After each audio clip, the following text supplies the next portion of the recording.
परिक्रमा करत असताना उत्तर घाटावरती पिसाळलेला बैल समोरून आला आणि आम्ही 4-5 जण होतो. रंगनाथ मामांच्या जीवनात घडलेला प्रसंग आत्ताचा.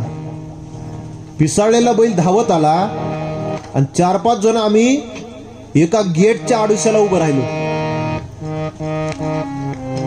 बैल पिसाळलेला असल्यामुळे त्याने गेट उचलून फेकलं आणि आता यांच्या लक्षात आलं आता काय, संपलो आम्ही. परिक्रमा काय पूर्ण होत. मैयाचं चिंतन करू लागले. नर्मदा मैया, तुझ्या तटावर आलोय ना, तुला कलंक लागेल, तुला दोष लागतील, तुला नावं ठेवतील. एक साधक वडनेर बैरवरून परिक्रमासाठी आला आणि त्या साधकाला त्या परिक्रमेदरम्यान एका बैलामुळे मरण आलं. असं घडून देऊ नको. काय मैयाची ताकद आहे महाराज. गायीच्या रूपामध्ये मैया धावत आली आणि ज्या बैलाने गेट उचलून टाकलं ना, तिथले काही वखर नांगर उचलून टाकले शिंगाने, तोच बैल त्या गायीच्या पाठीमागे धावत निघून पुढे गेला आणि वाचले साधक. असे किती अनुभव हो या माऊली रामकृष्ण. असे कितीतरी अनुभव आहे महाराज.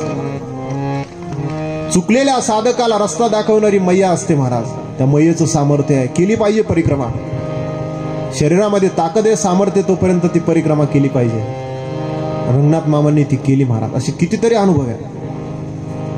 साधक हृदय संजीवनी आमचे ज्ञानेश्वर माऊली शिंदे रुई धारणगावचे, त्यांनी एकदा प्रसंग सांगितला. महाराज, परिक्रमा करत असताना आमच्या मनात इच्छा झाली की जोग महाराजांचा शताब्दी महोत्सव चालू आहे आणि शताब्दीचा काल्याचा दिवस आहे आज. आम्ही परिक्रमा करतोय, पण काल्याचा प्रसाद काय आम्हाला भेटतो का नाही सांगता येत नाही. तो जर भेटला असता आज तर आनंद झाला असता. माऊलींनी फक्त चिंतन केलं अंतकरणामध्ये आणि चिंतन करता करता त्याचा परिणाम असा झाला की संध्याकाळच्या वेळेला तिथं कोणी एक साधू आणि रस्त्याने चालत होते. म्हणले भंडारा होता इथं, तिथून प्रसाद घेऊन आलोय, थोडा थोडा प्रसाद घ्या हातावरती, प्रसाद घ्या. तो प्रसाद घेण्यासाठी माऊलींनी फक्त सकाळी चिंतन केलं होतं काल्याचा प्रसाद भेटेल की नाही.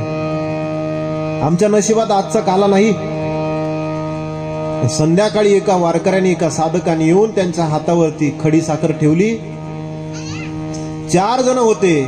माऊली सांगतात 4घांच्या हातावर खडी साखर ठेवली, पण बाकीच्या 3घांच्या हातावर फक्त खडी साखरच दिसत होती. माझ्या हातावर 4-5 लाया दिसत होत्या. काय सामर्थ्य हो मैयाचं. रंगनाथ मामा म्हटले, कोणाचं घर माहित नाही, स्वतःपाशी अन्न नाही, शिदोरी नाही, पैसा नाही, काहीच गरज नाही. मैया स्वतःहून तयारी करते आपल्या जेवणाची संध्याकाळपर्यंत. स्वतःहून नुसतं जेवण नाही करत, मनामध्ये जी इच्छा केली ना ती इच्छा पूर्ण करण्याची ताकद मैयामध्ये आहे. आणि 4 लाह्या पाहिल्या आणि माऊली सांगतात आमच्या डोळ्याला अश्रूच्या धारा लागल्या. याच्यापेक्षा मैयेचं साक्षात दर्शन काय, याच्या पलीकडे दुसरं काही नाही.